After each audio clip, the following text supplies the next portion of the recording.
आगरा में तैनात एक फौजी कन्नौज जिले के करमुल्लापुर गांव में अपनी पुश्तैनी जमीन को बचाने के लिए युद्ध मोड में पूरी तरह से फौजी की वर्दी, हेलमेट और बुलेट प्रूफ जैकेट पहनकर गांव पहुंचा। पीड़ित फौजी के अनुसार गांव के ही पूर्व लेखपाल उसकी जमीन पर फर्जी तरीके से कब्जा कर लिया, जिसकी वह कई बार पुलिस प्रशासन से शिकायत कर चुका है, लेकिन उस पर कोई कार्यवाही नहीं हुई। मेरा नाम सिपाही जगत सिंह है और सिपाही के पद पर हूँ और वर्तमान में मैं आगरा में तैनात हूँ। गांव करमुल्लापुर है और तहसील चबरामऊ के अंतर्गत आता है, जनपद कन्नौज। मामला ये है कि 2.5 साल से हम गांव से पलायन कर चुके हैं। रीजन इसका कारण ये है कि जो हमारी पैतृक घर था, पहले उस पर कब्जा किया गया। फिर हमने इसकी जानकारी अपने अधिकारी जो एसपी साहब से, जो डीएम साहब से, उनसे गुहार लगाई।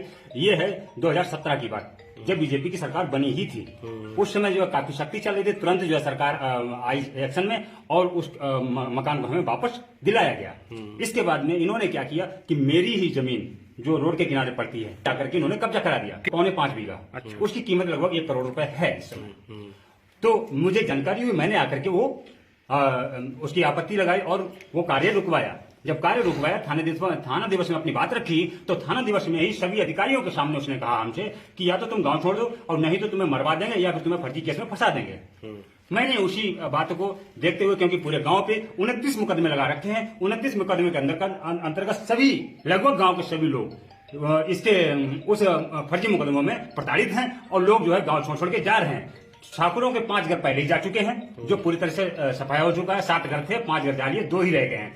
इसके बाद में मेरा नंबर पड़ा तो मुझे भी अपना सैन्य सुरक्षा के अंदर में परिवार को ला जाना पड़ा, क्योंकि एक दिन मेरी पत्नी पूजा करने मंदिर में गई, इन्होंने मंदिर पे हमला कर दिया, जिसकी FIR 311/2022 है। उसके अंतर्गत पूरा मैटर अंकित है।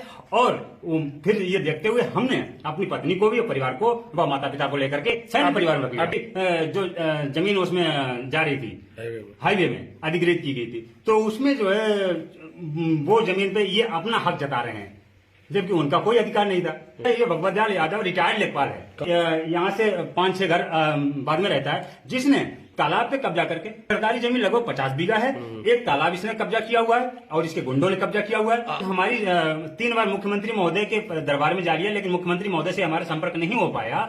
तो वहां पे जो उनके अधिकारी थे, उनको हमने ये अपनी पूरी आपत्ति दर्ज कराई और बताया पूरी कारण है।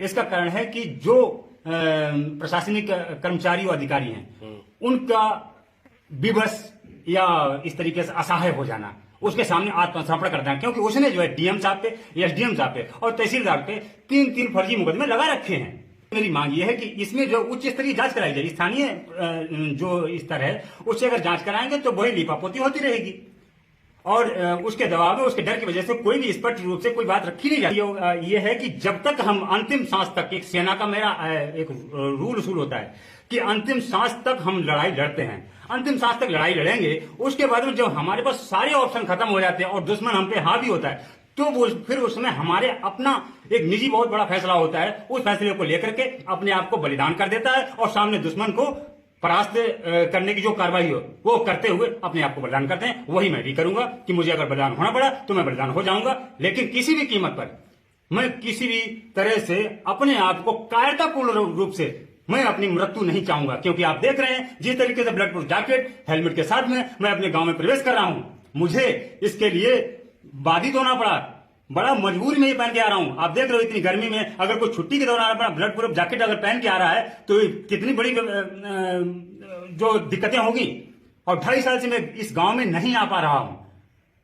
तो ये सब देखते हुए मैं बहुत पूर्ण रूप से, सरकार से हमारा विश्वास है कि वो हमें जरूर न्याय दिलाएंगे।